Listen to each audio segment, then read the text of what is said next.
నీ జీవితాన్ని సడన్గా మార్చగలడు.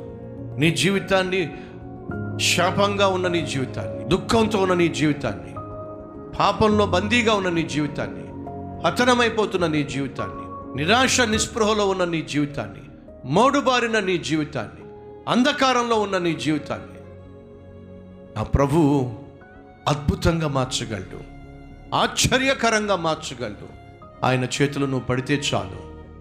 దేవుడు సౌలును ఒకరోజు సడన్గా రాజును చేసేసాడు. ఊరు వాడ కోడై కూసింది. నిన్నటి వరకు గురి లేకుండా, గుర్తింపు లేకుండా ఉన్న సౌలు ఈరోజు రాజు.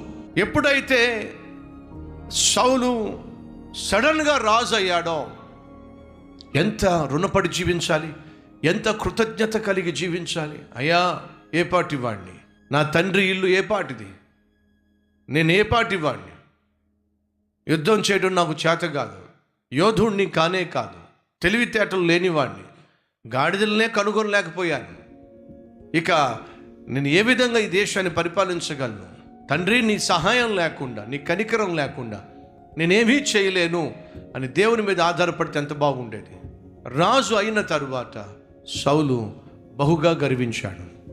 రాజు అయిన తరువాత సౌలు తనను రాజును చేసిన దేవుణ్ణి నిర్లక్ష్యం చేయటం మొదలుపెట్టాడు.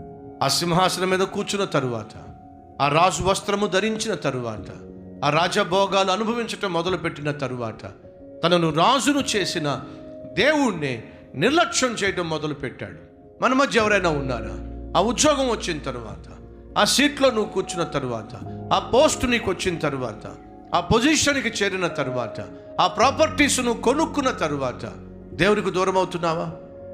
దేవుణ్ణి లెక్క చేయకుండా నీ ఇష్టం వచ్చినట్టుగా జీవిస్తున్నావా? నీ నడకలో గర్వం, నీ మాటలో గర్వం, నీ ప్రవర్తనలో గర్వం కనపరుస్తున్నావా? అది చాలా ప్రమాదం.